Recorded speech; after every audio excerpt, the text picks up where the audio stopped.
النهارده احنا معانا موبايل مقفل اللعبه ده بجد والله مش كلام هزار. شوف انت محتاج ايه في الموبايل، هو موجود هنا واعلى اداء. الموضوع منتهي. انا عايزك تعد معايا اقوى معالج في اي موبايل اندرويد في العالم حاليا، اكبر حجم بطاريه تكمل معاك اليوم كله، اسرع سرعه شحن في حدود الامان، احسن الوان شاشه وحواف شاشه. على فكره احنا معانا لون مميز جدا، اللون ده انا عارف ان انتوا بتحبوه، يعني لما جبت اللون الاسود قبل كده انتوا ما عجبكوش، قلت اجيب لكم بقى اللون السيلفر ده تحفه، اسمه سنو فول، ثلج جليدي حاجه كده يعني. مبدئيا طبعا ادعم محتواك المفضل بلايك الجميل، سبسكرايبك لاجمل اول مره تشوفني على يوتيوب. عايزين نوصل 1.5 مليون. من غير كلام كتير خلينا نبدا دلوقتي حالا ونفتح علبه الموبايل ونشوفها مع بعض. المهم نحط الموبايل على جنب كده، هات العلبه بتاعته، علبه سيلفر كده شكلها جامد قوي، بس علبه معدنيه فاهم. معاك هنا طبعا دبوسه سيم كاردز بشكل مختلف بتاع ريد ماجيك المعروف ده. هتلاقي عندك هنا جراب شفاف ولكنه مش سيليكون، جراب قوي. بص بقى الحاجات الجميله التفاصيل بقى من غير حواف جنب اصلا عشان تبقى عارف ماسك الموبايل كويس، وعشان تبريد الموبايل لان في عندك مروحه تبريد وفي هوايات وفتحات تهويه وحاجات كده. عندك هنا راس شاحن جايه بسرعه 80 واط، سرعه شحن سريعه جدا على فكره، على حجم بطاريه انت مستحيل تتوقعه. ايه اعلى رقم الفتره دي بينزل في موبايلات الاندرويد بس 4500 الحاجات الجميله دي، 5500 مثلا. اقول لك يا باشا بطاريه الموبايل ده 6500 ملي امبير. بطاريه الموبايل هنا بتكمل معاك اليوم مستريح جدا، لو بتلعب بتقعد معاك ساعات كتير جدا من اللعب عن اي موبايل تاني منافس. وطبعا معاك كابل شحن لونه احمر، مقلدين شركه ثانيه برضو بتعمل كابلات لونها احمر، ولا هم اللي مقلد؟ انا مش عارف بصراحه مين مقلد مين، بس انت لو عرفت الشركه الثانيه دي اكتبها لي تحت في الكومنتس دلوقتي. المهم خلينا نقفل العلبه كده، ايه مش فاضيين احنا دلوقتي. تعال نتكلم عن المتوحش اللي معانا ده. انا نفسي افهم ايه ده، ونفسي افهم حاجه ثانيه بقى قبل ما نبدا كده. ايه رايك في الديكور اللي ورايا ده؟ لا ما انت لازم تقول لي رايك، اصل ما في مجهود وفي صرف وحاجات كده، فلازم لما تشوف حاجه جديده تنزل دلوقتي حالا في الكومنتات تقول لي ايه الحاجات القامده دي يا حكيم، ايه الحاجات البوم طخ دي يا عم حكيم. لازم تقول لي كده، لازم تقول لي مزاجك يا عم حكيم. لا لازم التقدير يجي منك يا صاحبي، عشان ايه؟ انا مقدرك وعامل لك فيديو مهم جدا وتعبان فيه وثلاث زوايا تصوير وحاجات، وانت المفروض تقدرني ايه بكومنت جميل، تقول لي يا باشا ايه الحاجات الحلوه دي يا عم حكيم. المهم خلينا نتكلم كده اول حاجه عن ديزاين الموبايل التحفه ده. هو مليان تفاصيل، يعني كل حته مبذول فيها مجهود، من اول الظهر الشفاف ده اللي هنا كده ايه مكتوب لك اسم المعالج نفسه الموجود فيه، اسم الموبايل مكتوب هنا كده او رقم الموبايل يعني ان هو 9S. عندك هنا كاميرتين، وعندك مروحه التبريد اللي على شكل كاميرا شكلها روش جدا، تحس ان انت ماسك حته حديده كده، مفيش اي بروز من ورا مفيش اي بروز من قدام، نفس الكلام الجناب مسطحه كده وبتاع، فاللي هو انت الموبايل ده ممكن يقف على اي جنب من جنابه عادي خالص فاهم. تيجي تحطه مثلا على الترابيزه كده تلاقيه راسي ما بيتنططش، مفيش بقى شغل الموبايلات التانية دي اللي بتقعد ترقص على الترابيزه. هو ديزاين مصمت عالمي صراحه. من هنا تقدر تنور ال9S، مش عارف شايفها ولا لا، بس هي نورها ضعيف سنه ولكنها بتنور. عايزين المشاهد ممكن ننورها لون ازرق مثلا، بص كده، فهي بتنور باللون اللي انت عايزه عادي جدا، بتختاره من هنا، عايز لون برتقاني اخضر. لو بصيت على جنب الموبايل هتلاقي زراير غريبه جدا لاول مره تشوفها في اي موبايل، يعني مثلا عندك هنا 2 تريجرز وفيهم LED كده بينور اللون اللي انت عايزه برده، مش عارف الالوان باينه عندك ولا لا، بس التريجرز بتنور هنا. التريجرز دي ما هي الا زي زراير البلاي ستيشن كده فاهم، كانك ماسك دراع بلاي ستيشن وبتلعب، احساس جامد جدا في الالعاب هنا بالذات في ببجي بقى والحاجات دي هنجربه دلوقتي. دول زرارين للالعاب بصراحه مش موجودين في اي موبايل تاني اصلا. زرار الباور الدائري زي ما انت شايف كده، عندك فتحه تهويه للمروحه، عندك زرار الفوليوم موجود هنا، زرار اخير موجود هنا للالعاب لونه احمر كده بملمس مختلف، تقدر تقفله وتفتحه كده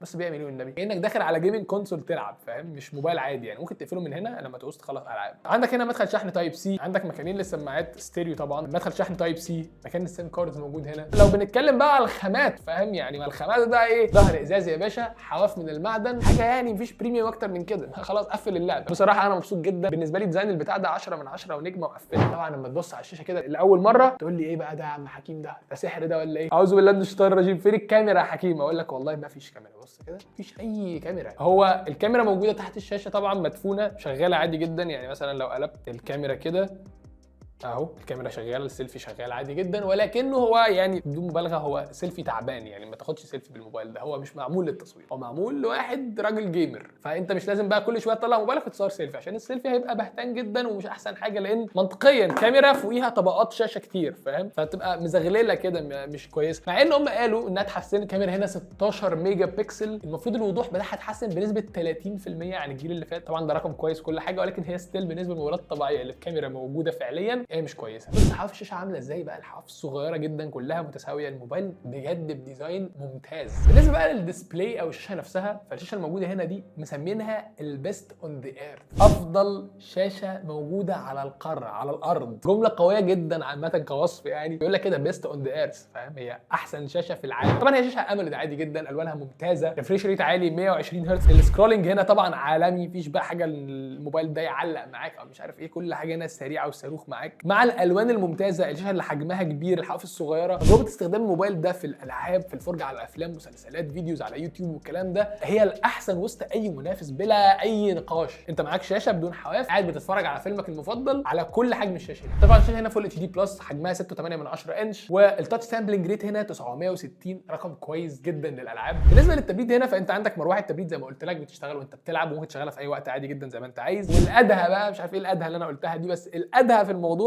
هنا عندك نظام تبريد جديد محدث عن السنه اللي فاتت، وهو مسمينه الايس 13.5، نظام كولينج سيستم يعني مطور عن السنه اللي فاتت. وده نادرا ما يسخن، ولما يسخن هو مستحيل يوصل لدرجات الحراره العاليه بتاعت اي موبايل تاني، لان انت عندك مروحه تبريد فيزيكال موجوده هنا، انت بتشوفها بتتحرك وبتبرد، وعندك فتحات تهويه. تبريد الموبايل ده عالمي، مفيش بقى ثروتلينج والحاجات اللي بتحصل في اي موبايل تاني وانت بتلعب. بما ان الشاشه هنا اموليد، فالبصمه جايه تحت الشاشه، والبصمه الصاروخيه عادي جدا كعاده ريد ماجيك، مفيش فيها اي مشكله خالص، هي بتفتح معاك بسهوله. في انيميشن لذيذ جدا بيحصل وانت بتفتح كده، فروش بصراحه. عايز اقول لك ان الموبايل ده مجهز للجيمرز بكل شكل من الاشكال. فكره ان انت هنا عندك 3 ميكروفونات في الموبايل ده، 3، واحد من هنا كده فوق هتلاقيه، واحد من الجنب هنا كده هتلاقيه، واحد من هنا برده كمان هتلاقيه، عشان حرفيا لو انت راجل بتستريم، فاهم، انت بتلعب مع التيم بتاعك وانت مثلا قاعد بتلعب ببجي ولا حاجه ولا اي لعبه، فلازم يبقوا سامعينك كويس جدا وفي كل الاوضاع. يعني انت لو ماسك الموبايل كده ومغطي على ميكروفون، فعندك ميكروفون تاني او 2 تانيين شغالين وسامعينك، فاهم، من غير ما يغلوش على صوتك. فدي حاجه جامده جدا مهتمين بيها قوي. نظام الصوت هنا، السبيكر زي ما قلت لك، انت عندك سماعات ستيريو صوتها عالي جدا، خلينا نسمعه دلوقتي برده. هم مظبطين الكلام ده بقى، الحكي والميكي والحاجات الصغيره دي متظبطه هي الصراحه.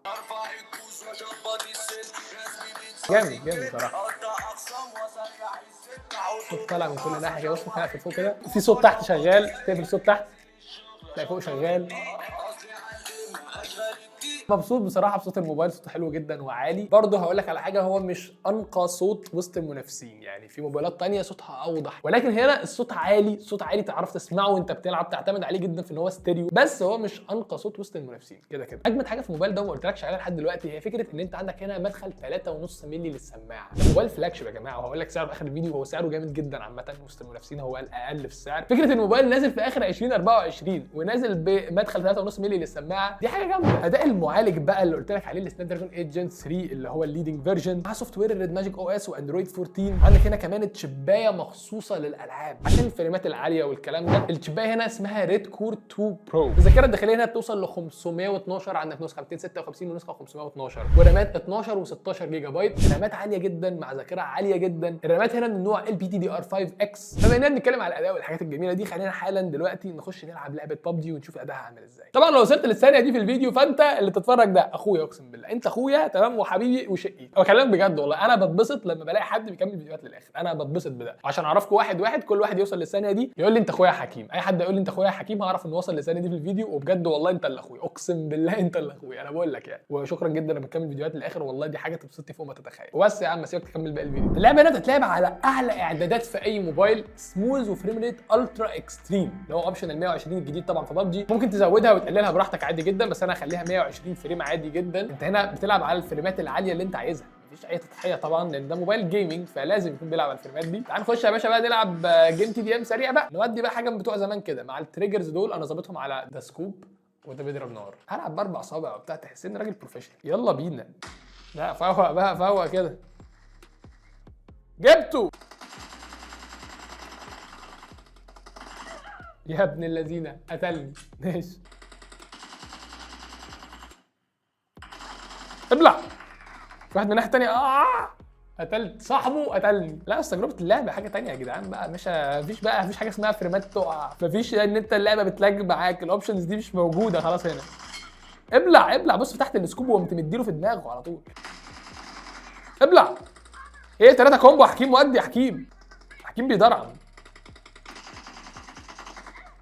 قتلني ده. ماشي لعبت شويه حلوين بجد. تجربه اللعبه هنا هي مثاليه، هي في حته ثانيه لوحدها، يعني مش عايز اقعد اجمل فيها. يعني لو كل الموبايلات بتلعب هنا، فانت تجربه اللعب على الموبايل ده هنا. فكره التريجرز مع الشاشه اللي من غير اصلا خرم الشاشه بتاع الكاميرا ده، والحواف الصغيره ومسكه الموبايل، التبريد، الكلام ده كله، بجد تجربه اللعب هنا مثاليه. انا بقول نتكلم عن الكاميرات الخلفيه هنا. انت عندك كاميرتين في الظهر زي ما قلت لك، كاميرا رئيسيه وكاميرا الترا وايد. الرئيسيه 50 ميجا بكسل والالترا وايد 50 ميجا بكسل بكاميرات من سامسونج. عايز اقول لك الموبايل هنا فعلا بيتحسن عن الاجيال اللي فاتت بتاعت ال8 اس برو مثلا وال7 اس برو والحاجات دي، في كاميرا خلفيه ممتازه، بالذات كاميرا الالترا وايد هنا حلوه جدا، البورتريه هنا بيطلع صور حلوه معاك، معالجه الوان الصوره دي برده مهمه قوي، انت حتى لو انت مش معاك كاميرا هي اجمد حاجه، بس الوان الصوره اللي بتطلع في الاخر تنقل الصوره في حته ثانيه، هتخلي الصوره نيله، فالحته دي كويسه جدا هنا، حتى وان كان ده موبايل جيمنج بس المفروض ومش للتصوير، بس لا وقت التصوير بكاميرا خلفيه هيأدي. طب وقت تصوير السيلفي ما اعرفكش بقى، ما تكترش كتير في السيلفي يعني عشان نفسيتك يعني، انا فاهمك انا قصدي ايه دلوقتي، انا هتصور لك صوره سيلفي عشان تفهم قصدي ايه. اتفضل يا سيدي اتفضل. نهار اسود. ده يرضيك يعني؟ هي كويسه تبين ان انا حكيم عادي، بس طبعا الصوره مبهدله خالص، وهم بعد ما الصوره بتتلقط بيعملوا عليها بروسيسنج عشان يوضحوها شويه، لان زي ما قلت لك في طبقات شاشه فوق الكاميرا، فلازم التفاصيل والحاجات اللي هتضيع منها دي يعملوا لها بقى اوفر شاربنس وحاجات، فهي فعلا متأفور فيها الشاربنس والحاجات دي كلها عشان في الاخر تطلع بالنتيجه دي مرضيه عادي وكل حاجه، ولكن ده مش سيلفي تاخده مع الاصحاب والحاجات الجميله دي. بس هو يعني للامانه الشركه بتقول لك يا باشا ده مش موبايل للتصوير، ده موبايل معمول للالعاب. قفل الكلام على كده، اكس على الكلام بقى خلاص. عندك الموبايل ده 3 الوان، اللون اللي معانا ده وده اكتر لون انا بحبه الصراحه، لون تاني اسود انا ما بحبوش، بحس ان هو مش مبين حلاوه الموبايل، وفي لون تالت ابيض هينزلوه الفتره الجايه، المفروض دلوقتي بدا ان هو يعني ينزل ويتباع، ده برده كويس على فكره، ولكن انا بالنسبه لي اللون ده هو المثالي يعني الجوكر. وقبل ما نتكلم عن السعر يعني خليني اقول لك شويه عيوب في الموبايل، انا بالنسبه لي هو عيب واحد. انت عارفني طبعا، السيلفي، بس يعني هو قولا واحدا السيلفي هو اسوأ حاجه في الموبايل ده، غير كده ما فيهوش غلط. ممكن السماعات كانت تبقى احسن سنه مثلا كنقاء صوت وبتاع، ولكن بصراحه هو عيبه الوحيد السيلفي، كل حاجه فيه ممتازه، هو اعلى حاجه في كل حاجه حرفيا، فكره ان جاي معاه بقى محتويات علبه كامله كمان مش علبه سليم زي ابل بتضحك علينا وبتاع، فانا بالنسبه لي الحاجات دي مهمه جدا يعني. اللي يعرف انا بشرب ايه دلوقتي هعمل له لاف واعمل له ريبلاي على الكومنت بتاعه، بشرب حاجه لونها مش اسود، فخمن انت بقى. الموبايل ده لو هتجيب اول نسخه منه ال 12256 سعره هيكون $650 بس، لو هتجيب النسخه الاعلى ال 16512 هيكون سعرها $800 بس. سعر في وجهه نظري كحكيم هو عالمي، سعر ما فيهوش غلط، فكره ان النسخه دي بتبدا من $650، النسخه ال 12256 دي حاجه جامده. لينك الشراء بتاعه موجود تحت في الديسكربشن دلوقتي حالا من موقعهم الرسمي، بيبعتوه عادي جدا على اي دوله عادي، هتوصلك لحد باب البيت. النسخه ال $650 دي ده كده يعتبر فلاج شيب كيلر، لان المعالج ده موجود في موبايلات سعرها ب $1200 فاهم، وب $1000 وب $1100، فانه موجود هنا في موبايل سعره لا يتخطى $650، دي حاجه جامده، ومعاه محتويات علبه كامله، مش هتجيب له اي حاجه، معاه جراب ومعاه كل حاجه. انا في وجهه نظري كحكيم ده موبايلك الاساسي رقم واحد لو انت راجل جيمر والجيمز بالنسبه لك هي شيء اساسي في اليوم. واستنوا فيديو جديد قريب جدا لتابلت جديد من ريد ماجيك، هعمل له فيديو اول ما ينزل على طول ان شاء الله هجيبه، تحمسوا للفيديو ده لان ده تابلت جامد جدا عامه، هنتكلم عنه قريب. طبعا لو عندك اي سؤال يخص الموبايل ده فانزل تحت في الكومنتس دلوقتي حالا اكتب لي سؤالك عشان انا بقرا كل الكومنتس انتوا عارفين. وبس كده، كنتوا معاكم لايك شير كبير، ولا كده اخر فيديو جديد.